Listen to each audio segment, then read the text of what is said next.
All right, here I am at my booth, getting moved in a little bit more. Got another neat little shelf here, and I'm adding some cookbooks just to try to kind of make it a little bit more interesting.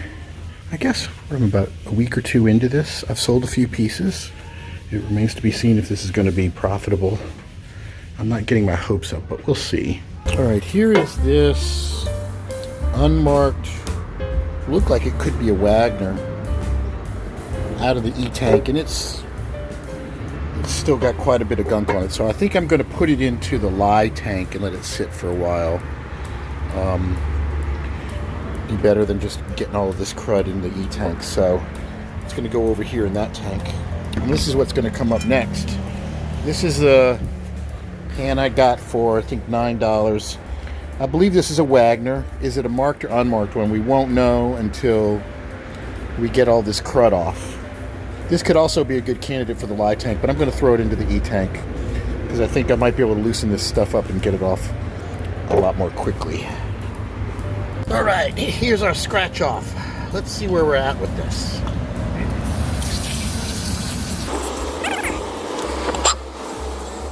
No Wagner logo. Not that I can see. Oh, unmarked Wagner. So looking at this on Facebook Marketplace, this is a pretty neat S0E47 company. I know, I've already researched this. This is from like about 1850. Gate marked. This is a cooking pot. Somebody turned into a planter. You can see they put holes in the bottom. The guy wants $150 for it, and I'm just on the fence about it because it's a little bit big. It is a really cool pot. I don't know how much I want to commit to stocking up on too much of this stuff, so I might actually pass on it. But it is certainly a neat piece, and I'm sure somebody's like, are you kidding? Get it. But I would have to patch all those holes to try to restore it. It's a lot of work, and I know there's a market for this stuff, but I just don't know how much of a market, and I'm trying not to get too much stuff, you know. Don't want to get too much clutter, so I'm kind of torn. What do you guys think?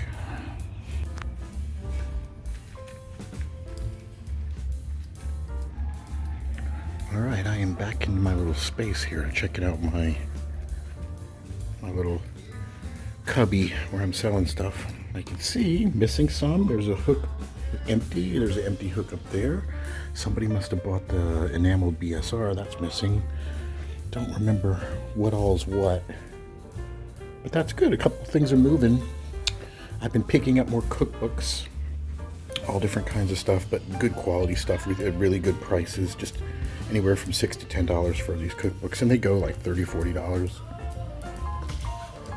So hopefully that'll be a little way of augmenting things. All right, so check it out. Here's both of these cauldrons. So I did end up buying this big one for $150. You can see the little one that I found on my property. This, it says number 7, 4 gallons. This one says, I don't know how many gallons, 10 gallons. I can't really read what it says down there, but it's more complete. It's a pretty neat cauldron. This was for cooking, and it was made by this company, S0E47 company, that started in about 1840 and went on from there. These are probably from around anywhere from 1840 to 1850 something.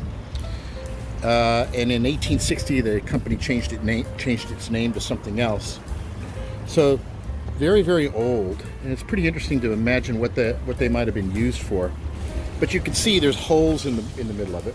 Now I'm pretty sure I could patch those holes up, but I'm trying to figure out what the best way to clean this would be, given the fact that it's just too large to put in the E-tank.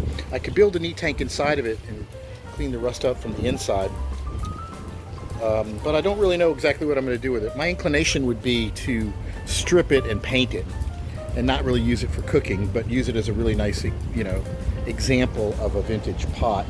All right, bringing in some more stuff for my booth here, and I got a sales report there. So let's put this stuff out real quick. Hold on, let me. Okay, looking at the price so far, I've made $305 since March 8th. So that's not too bad. I've already paid for the rent.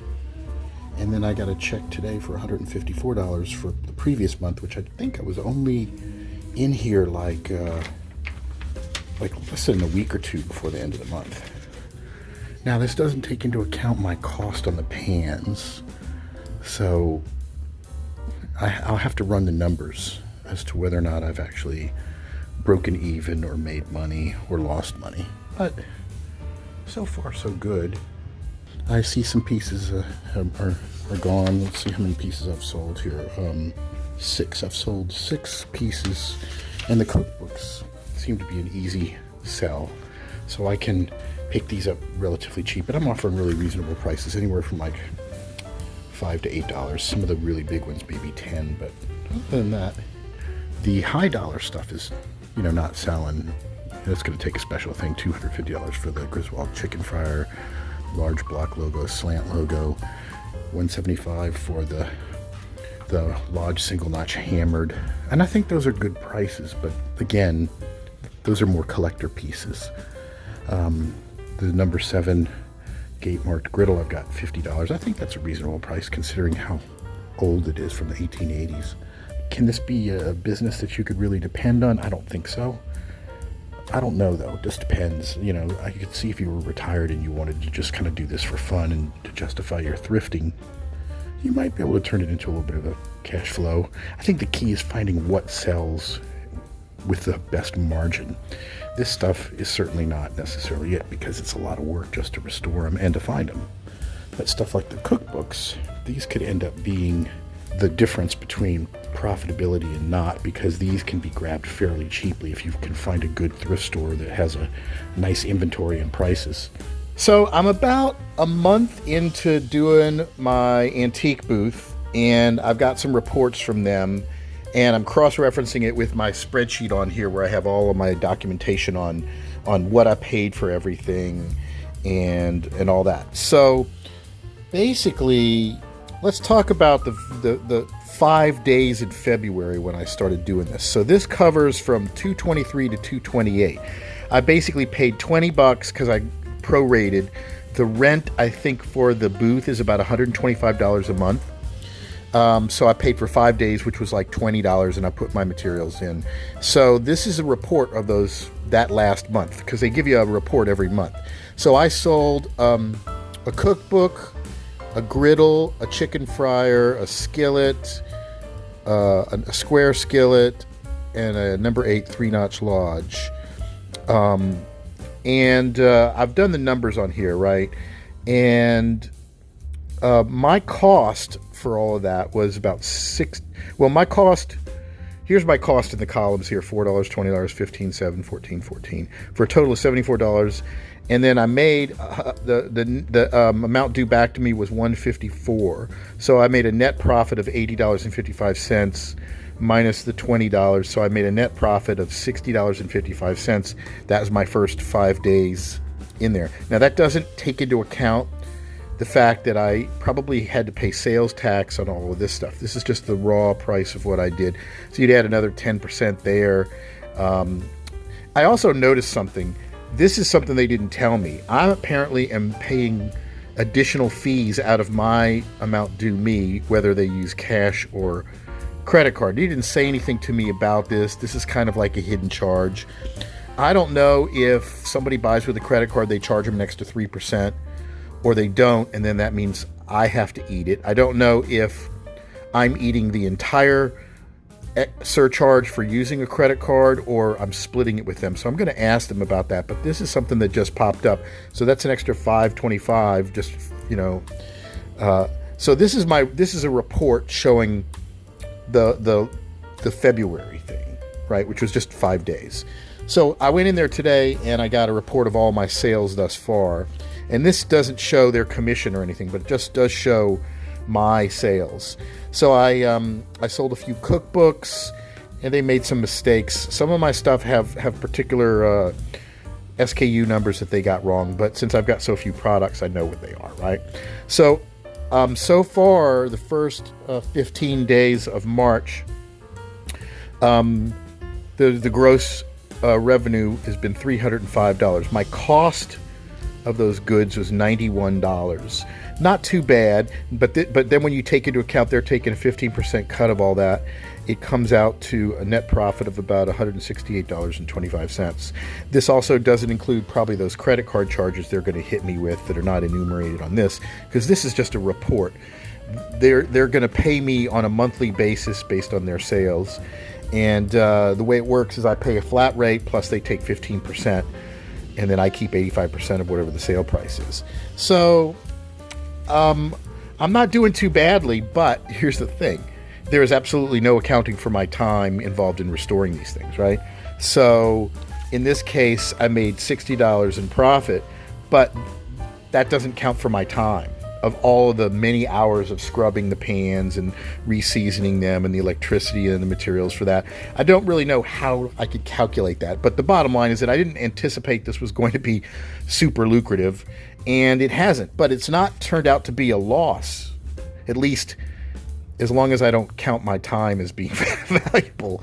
But so far in March, just from the 1st to the 15th, I've got a net profit of $168.25. So that I will be able to cover my rent for the booth. But again, it doesn't take into account how much time and other materials it cost me to restore these things.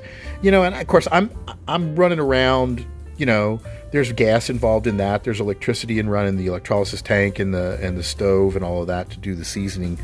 I don't know how I would actually calculate that, but the bottom line is that this is a don't quit your day job scenario. This is just for fun. But so far so good. I'm doing okay. My objective will be to settle into some kind of approach where I can maximize my profits so that my time is being, compensated for as well. So we'll see. But so far, I'm not doing too badly. Now, keep in mind, I'm kind of like a marketing monster. I've made up nice banners. I've done the booth really nice. I've been all over social media doing some promotions. And I have a unique product that will bring people out. I'm not convinced that this antique mall, as nice as it just doesn't get any default foot traffic. Where it's located is not along any corridor where anybody's going to be walking by. You have to seek it out and go to it.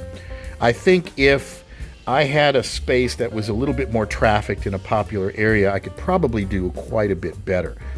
Then again, I'm selling a specialty product, so I think people will seek me out if they're looking for this. I don't think there's any other cast iron booth in the metro area where I'm at. So I'm not in a bad situation. We'll just have to see how it pans out. And of course, the big thing is, can I maintain enough inventory to keep this going for any reasonable amount of time, or will I have to pivot? I've already pivoted slightly by including cookbooks because it just seemed like it was an easy thing to do. Every time I go to the thrift store, any kind of decent cookbook I think I can flip and get anywhere from 2x to 3x profit on, I'm going to do that because it takes me nothing to throw a cookbook in, put a little price sticker. I'm not even keeping track of the inventory of those things, except that I'll typically mark it up 150%. So if I buy the cookbook for $3, I may sell it for $6 or $8. And that's it. Other than that, things are coming along. So there is my report, and I will keep you all informed. Let me know what you think. I want to thank everybody for tuning in and enjoying the video series and supporting me thus far by subscribing and clicking like and all of that. And if you want to catch me on TikTok, sometimes I have previews of what I'm working on that I haven't published lately. That's at TikTok/@WisdomStudio. And if you're on Facebook, look up the group Vintage Cast Iron Hunting, Restoration, Identification, and Sales. And until next time.